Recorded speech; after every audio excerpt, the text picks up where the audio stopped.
ተናስተልን ሰላም የተወደዳችሁ በያላችሁበት እንደምንውላችኋል 6 ሰዓት ነው አሁን እዚህ አዲስ አበባ ከሚገኘው የኢቢሲ ዋናው ስቱዲዮ በቀጥታ ስርጭት የሚተላለፍላችሁ ዜና ኢትዮጵያ አሁን ጀምሯል። አበይት ነጥቦቹን እነሆ። 48ኛው የአፍሪካ ህብረት የሥራ አስፈጻሚዎች ምክር ቤት መደበኛ ስብሰባ መካሄድ ጀመረ።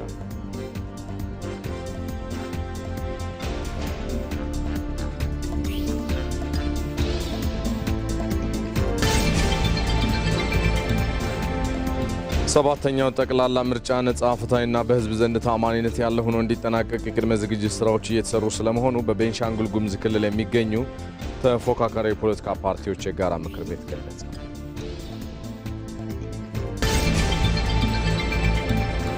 ኢትዮጵያ የምታከናውናቸው ግዙፍ ፕሮጀክቶች የሀገሪቱን የእንችላለን መንፈስ ዳግም ያነሱ የብሔራዊ ኩራት መገለጫ ናቸው።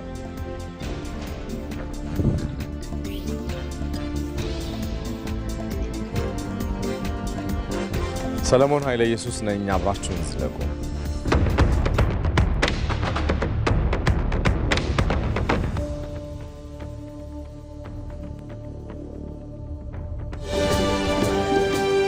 የጭቆናን ቀንበር ያልተሸከመች ለአፍሪካውያን ነጻነት የይቻላልን ተስፋ ያሳየች የባርነት ሰንሰለታቸውን የበጠሰች የአፍሪካ አንድነት ድርጅት ሲቋቋም በራሷ ፊደል ሁሉን የሚያግባባ የህብረቱን መተዳደሪያ ሰነድ የቀመረች የአፍሪካ አንድነት ድርጅት የመጀመሪያው ቢሮ ሥራ እንዲጀምር እንካችሁ ያለች ሁሉም በአንደበታቸው እናትነቷን የሚመሰክሩላት ከማደራጀት እስከ አንድነት ለአፍሪካ ኢትዮጵያ።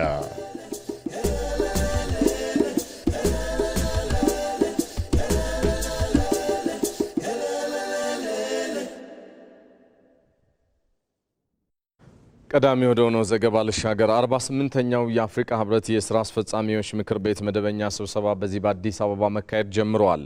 በስብሰባው የመክፈቻ ስነ ስርዓት ላይ የአፍሪካ ህብረት ኮሚሽን ሊቀመንበር መሐመድ አሊ ዩሱፍ፣ የፌዴሪ ውጭ ጉዳይ ሚኒስትር ዶክተር ጌዲዮን ጢሞቴዎስን ጨምሮ የህብረቱ አባል ሀገራት የውጭ ጉዳይ ሚኒስትሮች፣ ከፍተኛ ዲፕሎማቶች፣ የህብረቱ ተቋማት አመራሮችና ሌሎችም ጥሪ የተደረገላቸው እንግዶች እየተሳተፉ ይገኛሉ።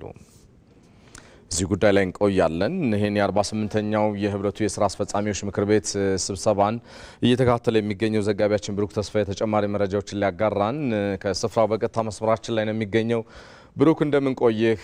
በህብረቱ በ48ኛ መደበኛ ስብሰባ እየተነሱ ያሉ ዋና ዋና ጉዳዮች ምንድናቸው? የአህጉሩን ሀገራት ችግሮችን በመቅረፍ ረገድ እየመጡ ያሉ ለውጦችን ደግሞ በማስቀጠል ረገድ የተነሱ ዋና ዋና ጉዳዮች ምንድናቸው የሚለውን ንገረን እስኪ።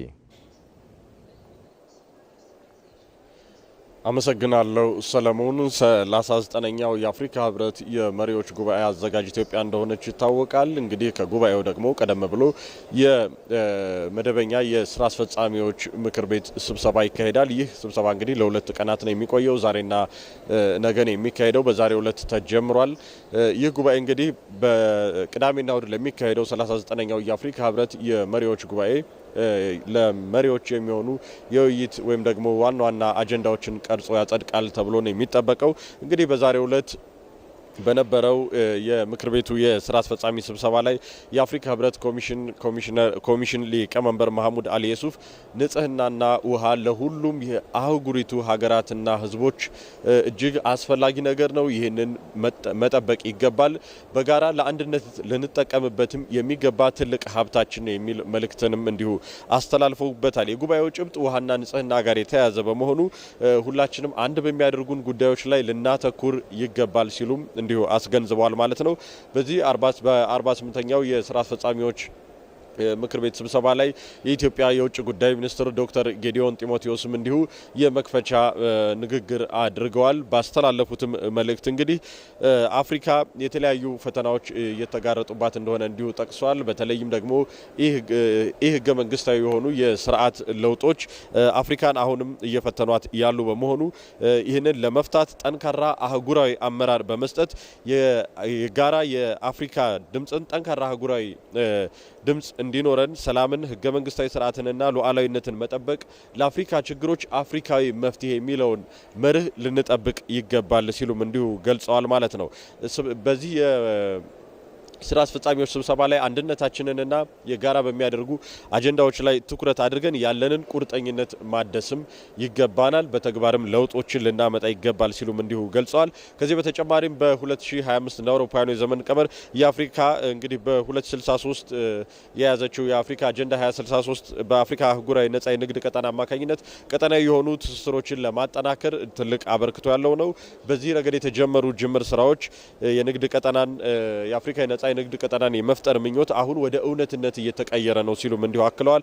አተገባበሩም እየተፋጠነ ስለመሆኑ ጠቁመዋል ማለት ነው። የጤና አገልግሎትን በማጠናከር ምርታማነትን በመጨመር የአየር ንብረትን ለመቋቋም የሚያስችሉ ስራዎችም በተጨባጭ እየታዩ ስለመምጣታቸው ገልጸዋል።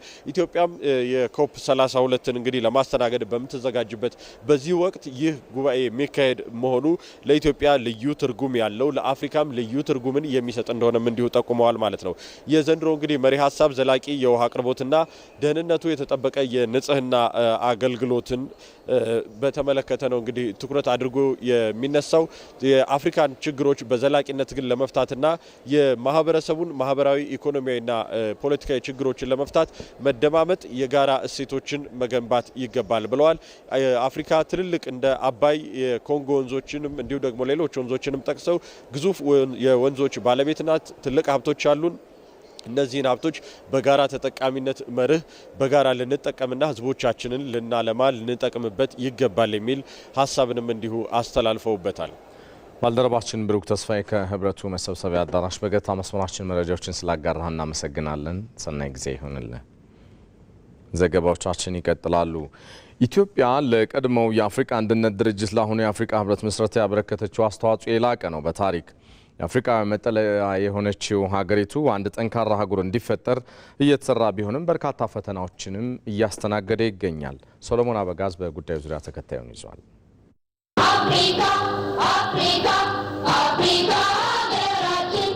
ቅኝ ገዢዎች ባልተገባ መንገድ የጨለማ አህጉር ብለው የሰየሙትን ምድር አዲስ መልክ እንዲኖረው ያደረገ ነው የቀድሞ የአፍሪካ አንድነት ድርጅት የአሁኑ የአፍሪካ ህብረት።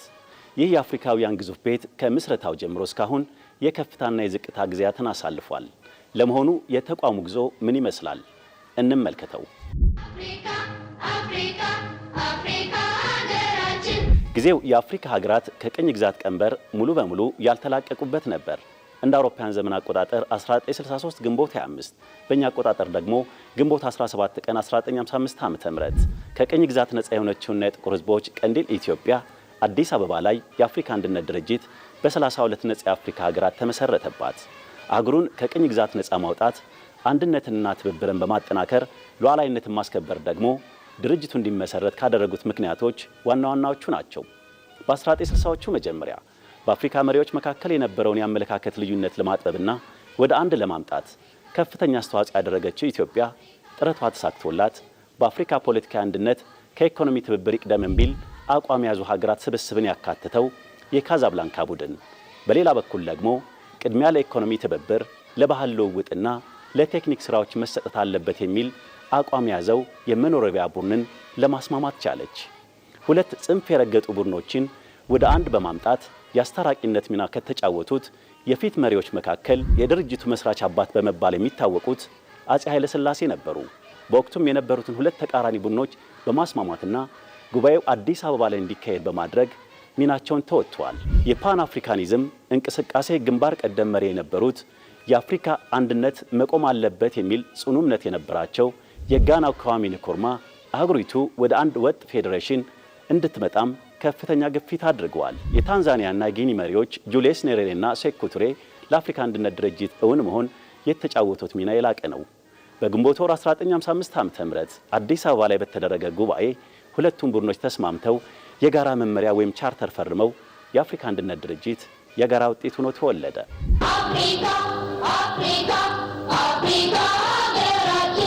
የአፍሪካ አንድነት ድርጅት ስያሜውን ወደ አፍሪካ ህብረት እስከቀየረበት 2002 ለ39 ዓመታት ያህል በሀገሪቱ ጉልህ አሻራ አሳርፏል። ምንም እንኳን ድርጅቱ በውስጥ ግጭቶችና በኢኮኖሚ ሉዓላዊነትን በማረጋገጥ በኩል ውስንነቶች ያሉበት ቢሆንም ስኬቶችን አስመዝግቧል። በደቡብ አፍሪካ የነበረውን የዘረኝነት አገዛዝ አፓርታይድ በዓለም አቀፍ ደረጃ እንዲገለልና እንዲወገዝ በማድረግ በኩል ለአፓርታይድ ውድቀት ግንባር ቀደም ሚና ተጫውቷል። የአባል ሀገራቱ ሉዓላዊነት እንዲከበር በማድረግ አህጉሪቱ በውጭ ኃይሎች ዳግም እንዳትወረር የጋራ ድምፁን አገልግሏል። የፓን አፍሪካኒዝም መንፈስን ማሳደግ አፍሪካውያን በዓለም አቀፍ መድረክ እንደ አንድ አካሉ ነው እንዲደራደሩ የጋራ አቋም እንዲይዙ ረድቷል። እንደ አውሮፓውያን ዘመን አቆጣጠር 1999 መስከረም ወር በሊቢያው መሪ ሙአመር ጋዳፊ ጥሪ መሰረት በሲርት ከተማ በተደረገ ልዩ ስብሰባ የአፍሪካ መሪዎች የአፍሪካ አንድነት ድርጅትን ወደ አፍሪካ ህብረት ለመቀየር በይፋ ወሰኑ። ሐምሌ 2000 በቶጎ ዋና ከተማ ሎሚ በተደረገ ጉባኤም የህብረቱ መመስረቻ ሰነድ ጸደቀ። ይህ ሰነድ ከቀድሞ ድርጅት በተለየ መልኩ በአባል ሀገራት ውስጥ ጉዳይ ጣልቃ ለመግባት የሚለውን መመሪያ በማሻሻልም በሀገራት ውስጥ የጦር ወንጀል ወይም የዘር ማጥፋት ሲከሰት ህብረቱ ጣልቃ የመግባት መብት እንዲኖረው አደረገ። ግንቦት 2001 ወደ አዲስ ህብረት ለመሸጋገር የአንድ ዓመት የሽግግር ወቅት ተወስኖ በቂ ቁጥር ያላቸው ሀገራት ሰነዱን ስላጸደቁት የአፍሪካ ህብረት በህግ ደረጃ ብቻ ተመሰረተ። ሐምሌ 2001 በዛምቢያ ሉሳካ በተካሄደ ስብሰባም የቀድሞ የአፍሪካ አንድነት ድርጅት ወደ አፍሪካ ህብረት እንዲቀየር የመጨረሻ የሽግግር ሰነድ ጸደቀ። እንደ አውሮፓውያን ዘመን አቆጣጠር ሐምሌ 9 2002 በደቡብ አፍሪካ ደርባን ከተማ የአፍሪካ ህብረት በይፋ ስራ ጀመረ። የአፍሪካ አንድነት ድርጅት የፖለቲካ ነጻነትን በማምጣት ተልእኮውን በድል አጠናቆ አህጉሪቱ ወደ ኢኮኖሚ ውህደት እንድትሻገር ስያሜውን ወደ አፍሪካ ህብረት ቀየረ። በዚህ ዕለት የመጀመሪያ ህብረቱ ጉባኤ ተካሂዶ የወቅቱ የደቡብ አፍሪካ ፕሬዝዳንት ታቦ ምቤኪ የህብረቱ የመጀመሪያ ሊቀመንበር ሆኑ።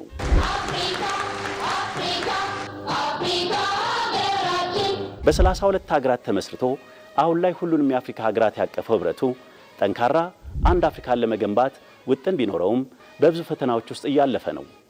በአህጉሪቱ እየተበራከተ የመጣው መፈንቅለ መንግስት፣ የሽብር ጥቃቶችና የእርስ በርስ ግጭቶች ከህብረቱ ፈተናዎች ውስጥ ቀዳሚዎቹ ናቸው።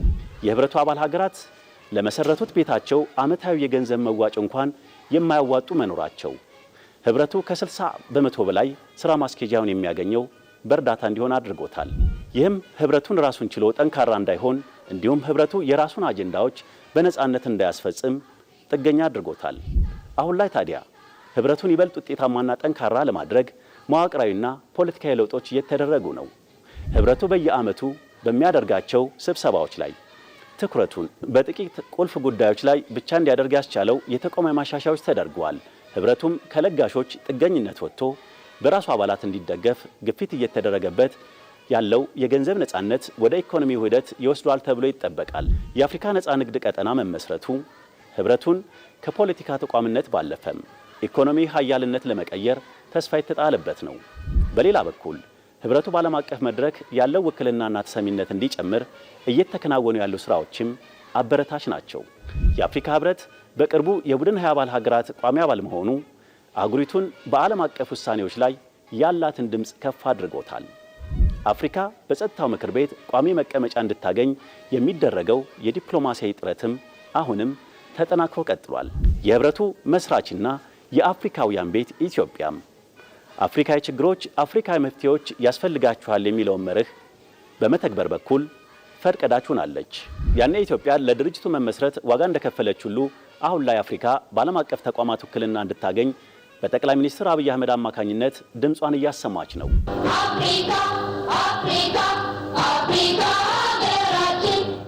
ለአፍሪካውያን ድምፅ የሚሆናቸው አፍሪካዊ ሚዲያ እንዲኖርም ጠቅላይ ሚኒስትር አብይ አህመድ በተደጋጋሚ በህብረቱ ጉባኤዎች ላይ አንስተዋል። የህብረቱ መቀመጫ የሆነችው አዲስ አበባን ህብረቱን በሚመጥን መልኩ የልማት ተምሳሌት ሆናለች። ከተመሰረተ ከ60 ዓመታት በላይ ያስቆጠረው ህብረቱ ግን በአንድ በኩል ተስፋ፣ በሌላ ጎራ ደግሞ ፈተናዎችን አቅፎ ከ1.4 ቢሊዮን በላይ ህዝብን መጠለያ ቤትነቱን አሁንም ቀጥሏል። ይህ በዚህ እንዳለ የአድዋ ድል ከአድዋ ድል ጀምሮ የጥቁር ህዝቦች የስነ ልቦና ጥንካሬ ምንጭ የሆነችው ኢትዮጵያ ለአፍሪካውያን የነጻነት የከፈለችው መስዋዕትነት ከስሜት የዘለለና በተግባርም ተገልጦ የተረጋገጠ ነው። በርካታ የአፍሪካ ሀገራት የኢትዮጵያን ሰንደቅ ዓላማ ቀለማት ለነጻነታቸው መለያ ማድረጋቸውና የነጻነት ትግላቸውም ከታሪኳ ጋር ማቆራኘታቸው ኢትዮጵያ ዛሬም ድረስ በአህጉሪቱ የላቀ ሞራል የበላይነትና ተሰሚነት እንዲኖራት አስችሏታል። በጉዳዩ ዙሪያ ባልደረባችን ዮሐንስ ፈንታውን ተከታዩን አጠናቅሯል። ኢትዮጵያ ተያዘች ማለት መላው አፍሪካ ተያዘ ማለት አስተሳሰቡ ራሱ የነጻነት አስተሳሰብ ተያዘ ማለት ነው። ኢትዮጵያ ለአፍሪካውያን ነጻነት ያበረከተችው አስተዋጽኦ በታሪክ ማህደር ውስጥ በደማቅ ቀለም የተጻፈ ነው። ከአድዋ ድል መንፈስ ጀምሮ እስከ ዘመናዊው የአፓርታይድ ትግል ድረስ አዲስ አበባ የነጻነትና የአንድነት መዲና ሆና ቆይታለች። ኢትዮጵያ ለአፍሪካ አህጉር ነጻነትና ክብር ያበረከተችው አስተዋጽኦ በስሜት የሚገለጽ ብቻ ሳይሆን ተጨባጭ መስዋዕትነት የተከፈለበት ስልታዊና ዘርፈ ብዙ ተግባር ነው። ኢትዮጵያ ከቅኝ ግዛት ቀንበር ለመውጣት ለሚታገሉ ወንድሞቿ መጠጊያ፣ ትጥቅና የሞራል ስንቅ በመሆን የአፍሪካ ነጻነት መሰረት ሆና አገልግላለች። የቅኝ አገዛዝ በመሰረቱ የተሳሳተ ሐሳብ ስለሆነ ከዓለም ላይ እንዲወገድ አጥብቀን እናስባለን። ኢትዮጵያ በ1988 ዓ.ም አውሮፓዊውን ወራሪ ጣሊያንን ማሸነፏ ለጥቁር ሕዝቦች የስነ ልቦና ነጻነት ሰጥቷል። ይህም የፓን አፍሪካዊነት መነሻ ሆኗል። የአድዋ ድል አፍሪካውያን ነጭ የማይበገር አይደለም የሚል እምነት እንዲያሳድሩ አድርጓል። የአፍሪካ አገራት የአፍሪካ ወንድሞቻችን እህቶቻችን ከቅኝ ገዢዎቻቸው ከፖርቹጋል፣ ከእንግሊዝ፣ ከፈረንሳይ ኢቭን ከጀርመኖችም ስለነበሩ ከነዚህ ከስፔኖች የተላቀቁበት መንፈስ አንዱ ኢትዮጵያኒዝም ኢትዮጵያዊነት የሚለው ነው። ይህም እንደ ማርከስ ጋርቬ እና WEB ዱ ቦይስ ያሉ ታላላቅ የጥቁር መሪዎች ትግላቸውን ከኢትዮጵያ ሰንደቅ ዓላማና ታሪክ ጋር እንዲያቆራኙ አድርጓል። እነ ጆሞ ኬንያታ የጻፏቸው የህይወት ታሪኮች የኬንያው የመጀመሪያው ነፃ አውጪ ኢቭን የቅርቡ ኔልሰን ማንዴላ ነፍሳቸውን ይማረውና እሳቸውም የሎንግ ዋክ ቱ ፍሪደም ብለው ባሳተሙት መጽሐፋቸው ብዙዎቹ እነ ኬነት ካውንዳ እነ ጁሊየስ ኔሬሬን ብታያቸው እነ አክዊዚ የናይጄሪያው ብታያቸው እነ ሴዳር ሴንጎር በልዩ ልዩ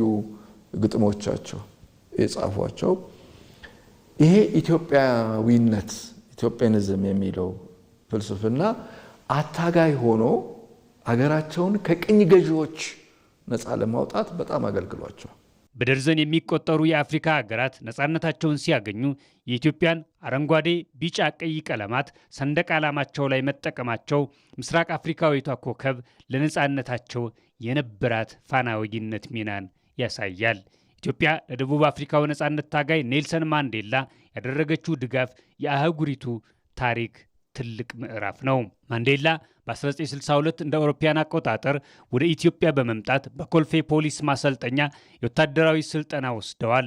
ወደ ተለያዩ ሀገራት በመሄድ የትግል ድጋፍ እንዲያሰባስቡ የኢትዮጵያ መንግስት የኢትዮጵያን ፓስፖርት ሰጥቷቸው ነበር።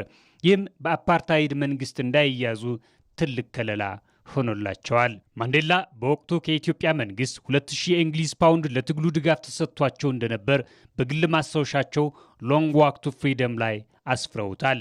በ1960ዎቹ መጀመሪያ አፍሪካውያን መሪዎች በሁለት ተከፍለው የካዛብላንካና የሞኖሮቪያ ቡድኖች ተብለው በነበሩበት ወቅት ንጉሠ ነገሥት አጼ ኃይለ ሥላሴ ሁለቱንም በማስታረቅ የአፍሪካ አንድነት ድርጅት በአዲስ አበባ እንዲመሰረት አድርገዋል። ኢትዮጵያ በመንግስታቱ ድርጅት ውስጥም ቢሆን ብቸኛዋ ጥቁር አገር በነበረችበት ወቅት የሌሎች አፍሪካውያንን ድምፅ በማስተጋባትና ስለ ደቡብ አፍሪካ አፓርታይድ በዓለም አቀፍ ፍርድ ቤት ጭምር እንደተሟገተች ታሪክ ያስረዳል። ኢትዮጵያ ለአፍሪካ ያደረገችው ድጋፍ የወንድማማችነት ግዴታ ተደርጎ የሚወሰድ ነበር። ራሷ በኢኮኖሚና በፖለቲካዊ ጫና ውስጥ በነበረችበት ወቅት እንኳን ለአፍሪካውያን ነጻነት የሰጠችው ቅድሚያ ዛሬ ለምትገኘው አፍሪካ መሰረት ሆኗል። ይህ ታሪክ ዛሬም ድረስ ኢትዮጵያ በአህጉሪቱ ያላትን ተሰሚነትና የሞራል የበላይነት የሚያስረዳ ነው።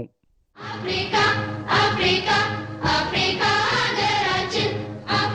የኢትዮጵያ ብሮድካስቲንግ ኮርፖሬሽን 7ኛውን ጠቅላላ ምርጫ አሳታፊና በእውቀት ላይ የተመሰረተ ለማድረግ ሀገራዊ ኃላፊነቱን ለመወጣት አስፈላጊውን ዝግጅት አድርጓል።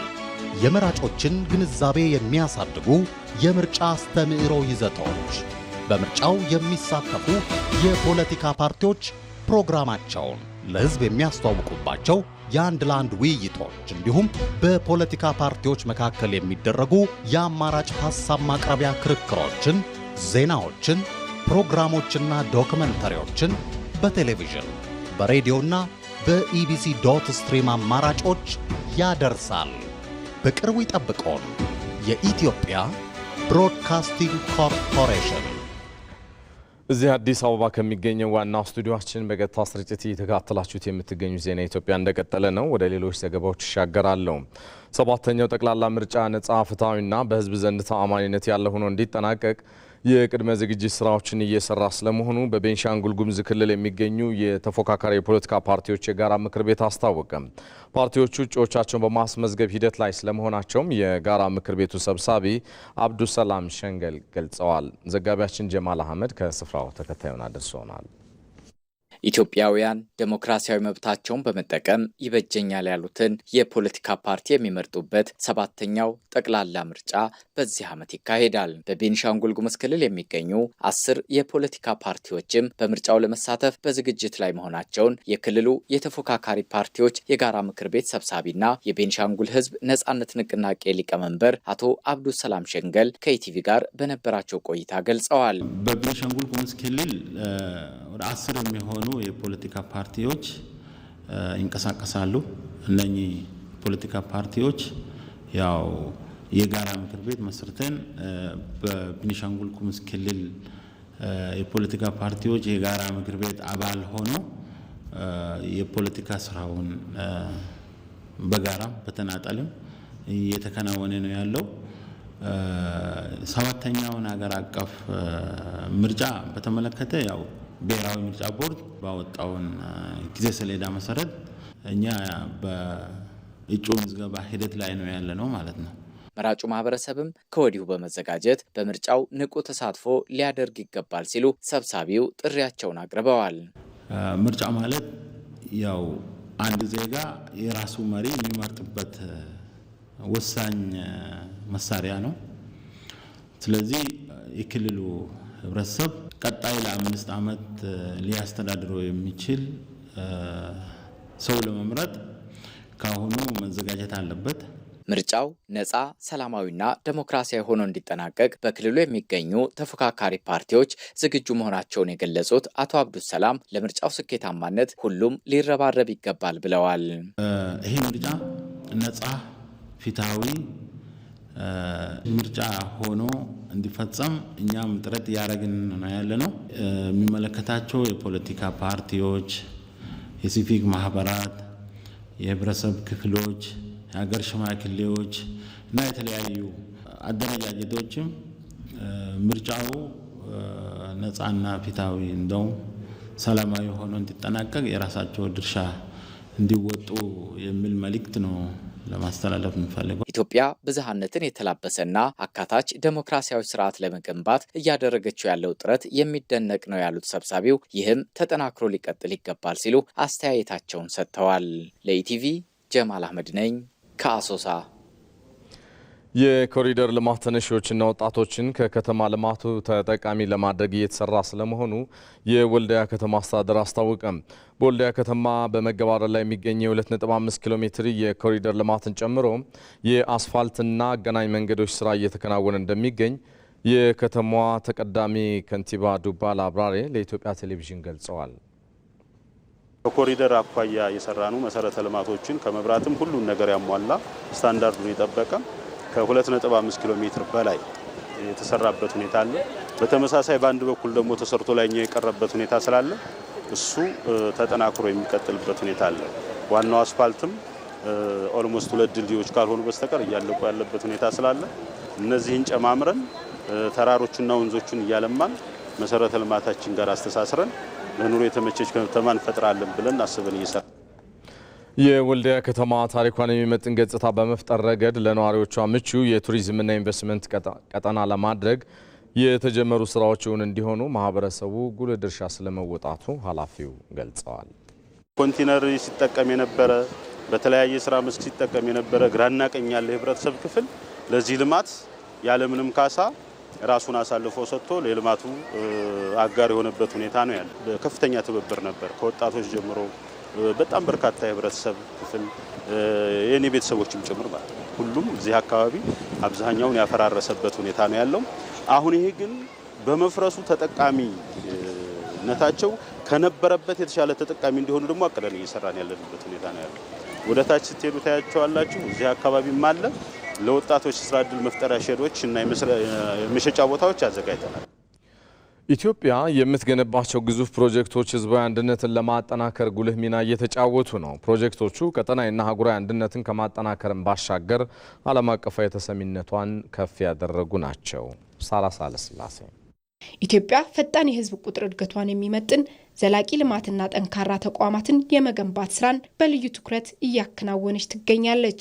ዜጎችን ከድህነትና ከኋላ ቀርነት አውጥቶ ጠንካራ ሀገርን ለመገንባት የሚከናወኑ ግዙፍ ፕሮጀክቶች ለሀገራዊ አንድነትና ለቀጠናዊ ትስስር አዲስ ተስፋን ፈንጥቀዋል። ኢትዮጵያ የህዝቧን የኑሮ ደረጃ ለማሻሻል የምታከናውናቸው ሰፊ መሰረት ያላቸው የመሰረተ ልማት ግንባታዎች የኢኮኖሚ ፋይዳቸው ብቻ ሳይሆን የዜጎችን የሀገር ፍቅር ስሜት በማነቃቃት ረገድም ከፍተኛ ሚና እየተጫወቱ ይገኛሉ። ጎርጎራ ላይ ጎንደር አለ፣ ዋቢ ሸበሌ ላይ ሶማሌ አለ፣ ጨበራ ጭርጭር አለ። እነዚህ የክልሉን እሴት ሆነው እንደገና የሀገራዊም እሴት ሆነው ነገር ግን ወደፊት አንድነትን ለማምጣት የኔ ነው የሚል ለጋራ ሀብት መጠቀሚያ የሆኑ ልማቶች ናቸው። ኢቭን የወል ትርክት ለመፍጠር ከፍተኛ አስተዋጽኦ ያላቸው ናቸው። ኢትዮጵያ ውስጥ የተለያዩ ችግሮች ሲፈጠሩ ታያለች። ከሰላምና ደህንነት አንጻር፣ ከቁጥጥር አንጻር እነዚህን ችግሮች ማሸነፊያ መንገድ አድርጎ መንግስት የወሰደው እነዚህን ፕሮጀክቶች ናቸው። በየአቅጣጫው የሚገነቡት የገበታ ለሀገር ፕሮጀክቶች የተፈጥሮ ጸጋን ወደ ኢኮኖሚ ከመቀየር ባለፈ በህዝቦች መካከል የነበሩ የታሪክ ቁርሾችን በማድረቅ ማህበራዊ ትስስርን ለማጠናከር እንደ ድልድይ እያገለገሉ ይገኛሉ። ኢትዮጵያ የመፈጸም አቅሟ በደንብ የሚንጸባረቀው በዚህ በኩል አሉ ኃይሎች ልማትን የሚያደናቅፉ፣ በዚህ በኩል ደግሞ ልማት አለ። በግራ እጅ ተው የተባለ በቀኝ እጅ ደግሞ ልማት የሚሰራበት ሀገር ነው ያለው። ሌሎች የአፍሪካ ሀገራት ከ114 ሀገራት በላይ በግጭት ውስጥ አሉ። ከነዛ ውስጥ ቀጥታ አይ ሰላሙን ብቻ እንሂድ ልማቱ ይቅር ቀስ ብለን እንጨርሰዋለን ብለው የሄዱ ሀገራት ነው። ይሄን ግን ሁለቱን በማስማማት ነው ያለው። ነገር ግን ይሄ ልማት ደግሞ ምን አመጣ? የማሳመን ህዝቦችን የማሳመን ተቃዋሚ አስተሳሰብ ያላቸውን ሰዎች እንዲያምኑ የማድረግ ከፍተኛ አስተዋጽኦ አለው። ኢትዮጵያ የምትገነባቸው ግዙፍ የልማት ፕሮጀክቶች ከራሷ አልፈው ቀጠናዊ ትስስርና ብልጽግናን ታሳቢ ያደረጉ ናቸው። የአባይ ግድብ የሚመነጨው ኤሌክትሪክ ለሁሉም የምስራቅ አፍሪካ አገሮች ጠቀሜታ ነው። ሶማሌ ላይ የተደረገው እንቅስቃሴ እኮ አንድነት ማምጫ ነው። ስለዚህ የምስራቅ አፍሪካን ቀጠናም ሆነ የአፍሪካን ቀጠና ወደ አንድነት ልትመልሹ የምትችው ኢትዮጵያ አሁን የያዘችውን ልማት አስፍታና አጉልታ የመፈጸም አቅሟን ጨምራ መንገዷን አስተካክላ ስትሄድ ነው። የብዙዎችን ቀልብ የሳበና የኢትዮጵያውያን የአንድነት አርማ የሆነው የአባይ ግድብም ኢትዮጵያውያን በከፍተኛ ዓለም አቀፍ ጫና ውስጥ ሆነው በራሳቸው አቅም የገነቡት ነው። ፕሮጀክቱ ኢትዮጵያውያን በማንነታቸው የሚኮሩ ህዝቦች መሆናቸውን ለዓለም ያስመሰከሩበት የታሪክ ምዕራፍም ነው። ታላቁ የኢትዮጵያ ህዳሴ ግድብ ሀገራዊ ፕሮጀክት ብቻ አይደለም፣ የፓን አፍሪካኒዝም መገለጫም ነው። የአፍሪካ ህብረትን አፍሪካን በኤሌክትሪክ የማስተሳሰር ህልምን እውን የሚያደርግ ነው። የኢትዮጵያ ህዝቦች በኩራት አንድ ላይ ቆመው እጣ ፈንታቸውን ወስነዋል። ፕሮጀክቱን ማጠናቀቅ አይችሉም ቢባሉም ይህ ፕሮጀክት ከአቅማቸው በላይ አለመሆኑን አሳይተዋል። አነሰ በዛ ሳይሉ ሁሉም በማዋጣት ኢትዮጵያውያን በራሳቸው ገንዘብ ገንብተውታል። ይህ ፕሮጀክት የኢትዮጵያንና ቀጠናውን ብልጽግናና ጸጥታን ብቻ አይደለም የሚያሳየው፣ ለመላው ጥቁር ህዝቦች የይቻላል መንፈስንም ያጎናጸፈ ነው። ኢትዮጵያ እያሳየች ያለው እረፍት አልባ ጥረትና የስራ ባህል እንዲሁም የኢኮኖሚ ትስስር ዜጎቿ በትጋት እንዲሰሩ ለሀገራቸው ስኬትም በልበ ሙሉነት እንዲቆሙ እያደረገ ነው። ዜና እረፍት። የኢቢኤስ ቴሌቪዥን ዋና ስራ አስፈጻሚ የነበሩት አማን ፍስሐ ጽዮን ከዚህ ዓለም በሞት ተለዩ። አቶ አማን ፍስሐ ጽዮን ባደረባቸው ህመም በሕክምና ሲረዱ ቆይተው ዛሬ የካቲት 4 ቀን 2018 ዓ.ም ከዚህ ዓለም በሞት ተለይተዋል። የኢትዮጵያ ሚዲያ እድገት ስኬት የማይተካ ሚና የተጫወቱት አቶ አማን የታላቅ ራዕይ ባለቤትና ብርቱ ሰው እንደነበሩ ኢቢኤስ ቴሌቪዥን ባወጣው የሀዘን መግለጫ አስታውቋል። የኢትዮጵያ ብሮድካስቲንግ ኮርፖሬሽን ኢቢሲ በአቶ አማን ፍስሐ ጽዮን ህልፈት የተሰማውን ሀዘን እየገለጸ ለቤተሰቦቹ፣ ለወዳጅ ዘመዶቹና ለመላው አድናቂዎቻቸው መጽናናትን ይመኛል። ይህ በዚህ እንዳለ የኢቢኤስ ቴሌቪዥን መስራችና ዋና ስራ አስፈጻሚ አቶ አማን ፍስሐ ጽዮን ህልፈተ ሐዘን እንደተሰማቸው ጠቅላይ ሚኒስትር አብይ አህመድ በማህበራዊ ትስስር ገጻቸው አስፍረዋል። አማን ፍስሐ ጽዮን ለኢትዮጵያ የግል ሚዲያ እድገት ወሳኝ ሚና እንደነበራቸውና ኢትዮጵያ በአስቸጋሪ ሁኔታዎች ውስጥ ባለፈችበት ጊዜ ሁሉ የሚጠበቅባቸውን ስለማድረጋቸው ገልጸዋል። ጠቅላይ ሚኒስትሩ 7 ሰዓት ዜና ኢትዮጵያ ሲመለስ ለአፍሪካዊ ችግሮች አፍሪካዊ መፍትሄ የሚለውን መርህ ወደ ተግባር ለመለወጥ ስለሚደረገው የመሪዎች ጉባኤ ዝርዝር ዘገባውን ይዞ ይመለሳል።